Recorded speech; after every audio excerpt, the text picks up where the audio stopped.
Blessed Pope John the 23rd, Blessed Pope John Paul II, priests, servants of God, successors of St. Peter, and soon to be declared saints of the Church. On Divine Mercy Sunday, April 27th, for the first time in history, the Church will celebrate the canonization of two popes together. When our Holy Father, Pope Francis, declares two of his predecessors worthy of veneration as examples and intercessors for the faithful.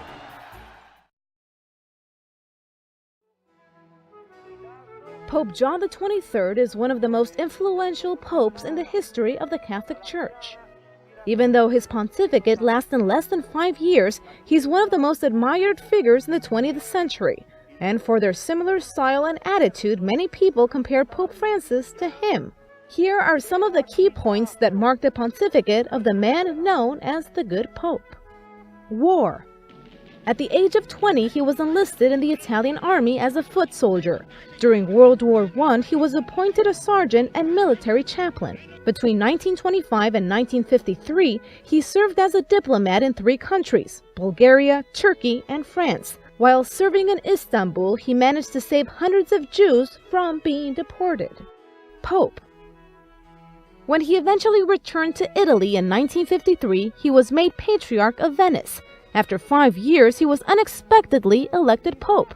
The name he chose, John, hadn't been used by a pontiff for over 700 years. Affection. As Pope, John the 23rd was immediately nicknamed Good Pope John for his affinity to everyone. He was the first pontiff to visit the Regina Coeli jail in Rome. He also famously visited sick children at the Bambino Gesù Hospital, where some of the kids confused him with Santa Claus. Council. His most important act as Pope was summoning the Second Vatican Council. It was a defining moment in church history. It began in 1962, but Pope John died before its conclusion. The Moon. Good Pope John was a great communicator, known for speaking to everyone. Once he even addressed the moon from his window at the Apostolic Palace. With a full crowd in St. Peter's Square, he said it seemed that, quote, even the moon rushed to be present for the occasion. Doctrine. John the 23rd wrote a total of 8 encyclicals. Some of them have been fundamental texts both in Catholic and lay culture, such as Pacem in Terris. At the age of 81, John the 23rd died on June 3, 1963. He was first laid to rest under St. Peter's. Now his body is preserved inside the basilica, just a few feet away from the tomb of John Paul II.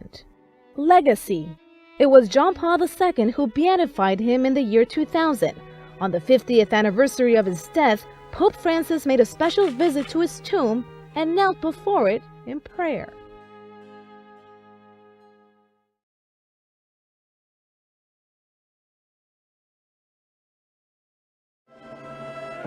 Soon the smiling image of John Paul II will once again adorn St. Peter's Square. He will officially be recognized as a saint of the Church, making him an example for Catholics around the world. But in his 26-year pontificate, it can be easy to overlook some of the key points that marked his life and his papacy. So here are a few examples. Humanity. Karol Wojtyła was passionate about life and the arts. He loved poetry and drama, and in fact, he used to be an actor himself and wrote a play before he was ordained a priest. A key moment in his life was when he was employed in a chemical factory. Questa esperienza di un operaio e nello stesso tempo di un seminarista clandestino mi è rimasta per tutta la vita. Nella fabbrica per fare il mio turno 8 ore di giorno e di notte. Ho portato con alcuni libri. I miei colleghi, vuol dire gli operai, si sono meravigliati un po', ma non scandalizzati. He was a pope everybody felt close to. He loved to laugh and wasn't afraid to show it. He was also known for hugging people. He wasn't afraid. He was a man of deep faith who put his trust in God. He prepared for the priesthood at a clandestine seminary founded by the then Cardinal of Krakow, and because of the tense atmosphere, he was ordained in secret. He always challenged everyone to not be afraid of life's difficulties. Non abbiate paura.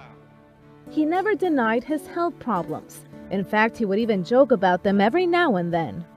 Come vedete, è un papa un po' deficiente, ma non ancora decaduto. He underlined the importance of conscience instead of hatred, and this, he said, was the best way to counteract materialism. He chose understanding as a path towards democracy. The traveling Pope. John Paul II was the Pope and world leader who traveled the most in history. He visited 129 countries. He took on a total of 146 trips outside of Italy, which adds up to the equivalent of 3 times the distance between the Earth and the Moon. And during his journeys, he welcomed meetings with different types of people. Los mineros, queremos que se ponga este casco. Y sea un trabajador minero más de Catave. Creemos en Dios Padre Santo. His first trip was to Mexico, a country he fell in love with immediately. His last trip was in August 2004, when he traveled to the Lourdes Shrine in the south of France. He died 8 months later. He asked for forgiveness. During the Jubilee in the year 2000, John Paul II asked for forgiveness for the Church's sins. From the Crusades, the Inquisition, divisions within the Church, the persecution of Jews, racism, and social injustice. He even personally forgave Ali Aka, the man who tried to kill him in St. Peter's Square on May 13, 1981. Accessible saints. John Paul II is also remembered for naming saints different cultures could relate to. During his pontificate, he beatified 1,340 people and canonized 483. That number alone is more than the combined canonizations carried out by his predecessors. Among the saints he proclaimed are parents like Gianna Beretta, indigenous people such as Juan Diego and Kateri Tekahuita. There's also the charismatic Padre Pio, the beatification of Mother Teresa, and Pope John XXIII. Youth. His genuine attitude triggered an instant connection with young people. He suggested they gather together every 2 or 3 years, and that was the beginning of World Youth Day. The first meeting outside of Rome was in Buenos Aires, Argentina, back in 1987. It's from these gatherings that some of the most moving images of his pontificate were shown to the world. Dialogue with religions. John Paul II built bridges between everyone, even those who didn't share his point of view.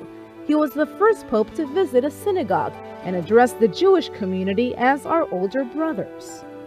Siete i nostri fratelli prediletti e in un certo modo si potrebbe dire i nostri fratelli maggiori. He also visited a mosque in Syria where the tomb of St. John the Baptist is located. He also improved the church's relationship with Orthodox, Anglican, and Protestant Christians.